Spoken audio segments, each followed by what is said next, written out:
finish like that in regular season or playoff game? Well, there's been some pretty wild finishes, but that was right up there with the best of them. And that just shows you what the playoffs are all about. And oftentimes it's a hustle play here, hustle play there, just finding a way to win. We had some guys make some big shots, big hustle plays, getting on the floor, coming up with a steal, coming up with a block,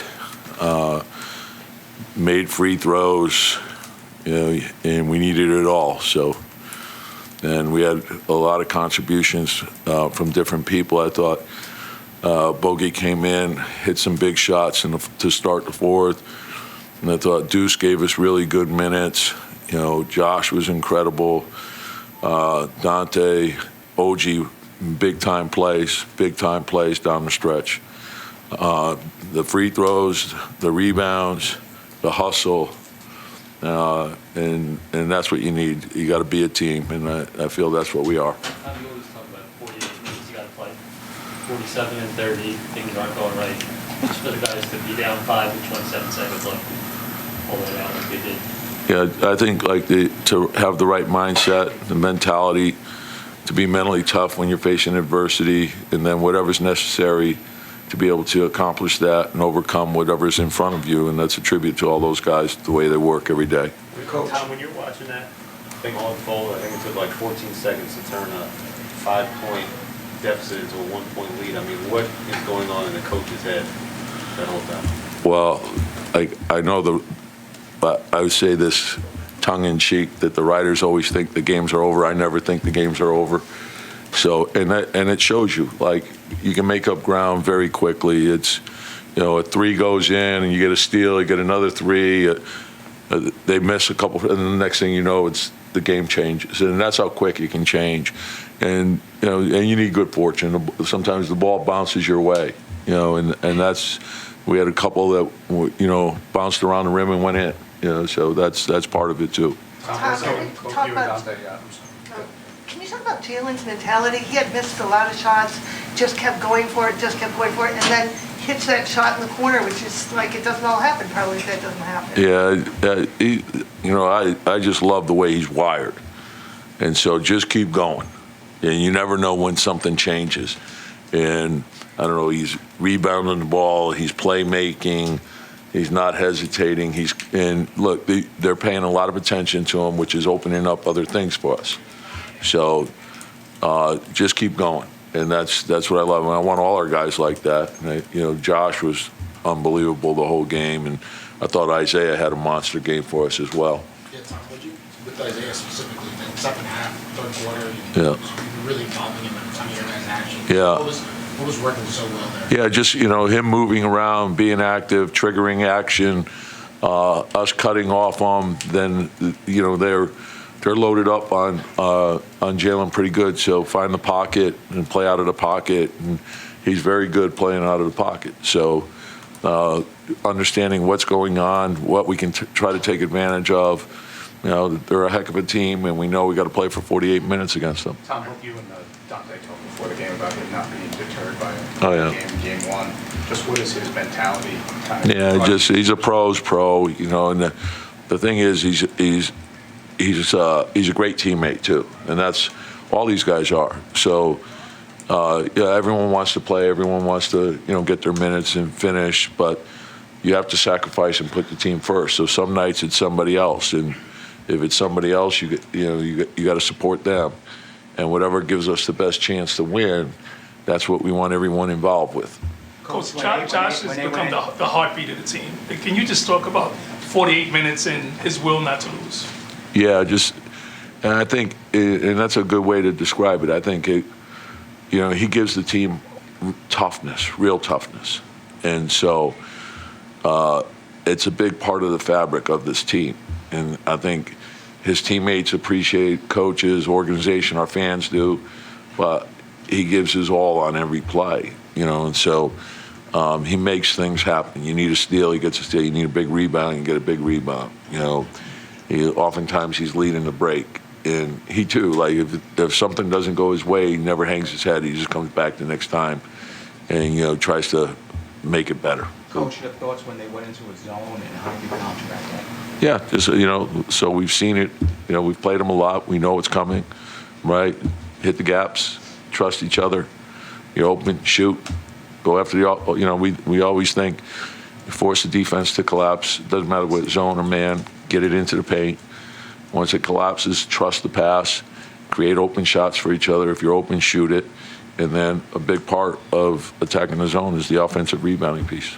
Coach, obviously, Embiid and Maxey 34 and 35, and everybody else was kept in check. Is that indicative of what the game plan was tonight? And look, we know we got to guard their whole team. And so there were times I thought we defended them well, and they still made, I'm watching, I want to take a look at the film, but it looks to me like Jalen's getting hit quite a bit. So we'll do what we have to do. Tom, and curious to get into your mind on 30 seconds left, second quarter. Josh pulls up for that 2-for-1 three, and it goes in. Yeah. Like, what are you thinking at that point when he said more? Good shot. Let it fly. I want all our guys playing with confidence. I think that's important. As long as you're working on your game, and I see the time he's put into it, let it fly. Let it fly. If you're not working on your game, then I'm not surprised it doesn't go in, right? But when you're working on your game, like I tell you about Deuce all the time, same thing could be said for Josh. A lot of teams run pick and roll. What is so unique about Maxey and Embiid when they run their pick and roll action? Well, you got the MVP, or last year's MVP, and Maxey's one of the bright young players in the league. He's great speed, great shooting ability. So anytime you put two players like that in a pick and roll, that puts a lot of pressure on your defense. And it requires everyone to be tied together, and we know that's the challenge. And the thing is, overall, I think we're doing okay. We got to do a lot better. We know going down to Philly it's going to be different. We got to clean things up, but we got to be better. But I think 104 the first game, 101 the second game. So, and we got to play better defense. On all guys stepping up, I mean, take us a little more inside of that. I mean, you guys score 8 points in 30 seconds, and literally all 5 guys on the floor had a handle in that happening on both ends of the floor. Yeah, I mean, we don't give up. I mean, I think there's a lot of teams that probably would have gave up in that situation. But I mean, it starts with Tibbs. I mean, he always believes no game is ever safe. So he kind of instills it in us. So starts with him, and then just the whole team just buys in. So we had a belief that we can come back, and it worked out. How much of that moment kind of came down to just grit in the moment versus actually preparation in terms of kind of understanding how that flow was going to go? I mean, obviously you can't predict all of it, but like with your defensive coverages. Yeah, I mean, it was big. I mean, I think a lot of guys came up with gritty plays, rebounds, big rebounds at the end, free throws, Josh getting the steal, Donte making a big shot. I mean, it was really everybody, and so, yeah. How do you put into words what it means to go up 2-0 in this series, given the way that this one finished tonight?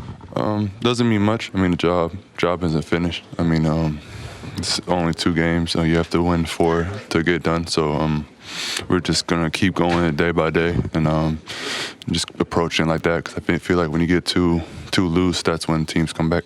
That offensive rebound in the last play, you timed it well. Like, you just got it right at your big jump. Like, what's your read on that play? You just know you got to get that ball. Go get the ball. Go get the ball. I mean, it was just kind of like instinct. I feel like sometimes when you just, as weird as it sounds, stop thinking and just let your game play. I mean, you get stuff like that. So I just knew at the end we needed any position possible, so I was just gonna go for it. I mean, just at a high level here, is that the best or coolest finish you've ever been a part of in all your years playing sports? Yeah, I think so. Especially at this level, playoff basketball, and just to find a way at the end to pull it out like that, I mean, shows the fight this team has, honestly. What can you say about that fight that you're describing, talking to the other guys tonight, they're saying that moment kind of just defines who you guys have been all season long. Yeah, I think you never know whose night it's going to be with this team. We have a lot of capable guys that can do a lot of different things, have big, nice scoring. But I think it just shows the grit that we're willing to do anything to win at the end of the day. That means getting a loose ball, getting a steal, rebound, and then a kick out. I mean, we'll do whatever it takes. When you look at the way that Game 1 went down and then the way that Game 2 went down, I mean, you guys have found a way to win these games in very different ways. How much confidence does that give this team, knowing that kind of no matter what the game needs in that moment, you guys figure it out? Yeah, it gives us a lot of confidence. Obviously, we didn't want to have to go down there even in the series, and I think just now we can regroup. Obviously, we didn't play our best tonight, but all that matters is us getting a win. So I think the fact that we understand that we can do a lot of different ways just to get a win is big time for us. Not exactly sure what happened right before that, but obviously JB got a good look at a three, was able to knock that down, and then at that point, it's probably 15 seconds left. We're down 2. We got to be as physical as we can be to try to get a steal. And that's what we did. JB did a great job denying that we were able to get that steal, kick it out, and Tay was able to hit that, that shot. So it was crazy. It was hectic. But at that point, we have nothing to lose. We got to be as physical as we can, and it panned out. You guys ever had a finish like that, high school pop, where anyone just threw 8 points in 28 seconds? I think it was very similar to the Pistons game earlier this year. Had the same type of feel. Forced turnover, kick ahead. Josh got an and-one layup in that game, so it kind of had just the same feel to it at the end. Yeah, I think. That was like a game against the Pistons. I'm just saying the same feel. Yeah. Did it feel like, just the moment? Yeah, it was huge. It was loud. It was loud as hell in there. And so after I missed the first one, I was really hoping that Isaiah got it, because I knew that, the rotation of everything, I was going to get a second look. So thank God he got the offensive rebound. John, when you got that one in the fall, before that, you put kind of weird bounce. Yeah. What was going through your mind there? Good steal. Do whatever you gotta do to get a steal. Find a way. And Tibbs always says 48-minute game, 47 minutes and 30 seconds. Are any of you guys saying shots? No. I don't think our confidence ever wavered. Honestly, I think, in the timeout, it wasn't like the game was over, and it never is, especially playing for Tibbs. Someone told me that there's a list of the teams that have won a game down 5 or 30 seconds left. It's like the Ray Allen shot in the NBA Finals and only a couple others. I mean, as much as you guys want to say, you're saying the Detroit game, but to sort of think this is, happens so rarely, and put in words what exactly down 5 and 30 seconds left is, what you're thinking your chances really are. It wasn't a good feeling because we were up. What were we up? 6 or something like that, or 8. Like, that's not a good feeling. You lose that lead. The next day, it's going to sting a little bit more. But Jalen made a huge shot. Josh and Jalen made a huge play in the corner, and that's how how quick the game can change. Jalen, how difficult was to be defended by Nicolas Batum in the last minutes of the game? Are you French? Yeah, about to say you French, I'm ain't not French, but I know he's a good defender. Yeah, so I wanna know. They're both bald. That's why he's in love. I see. Both are pretty.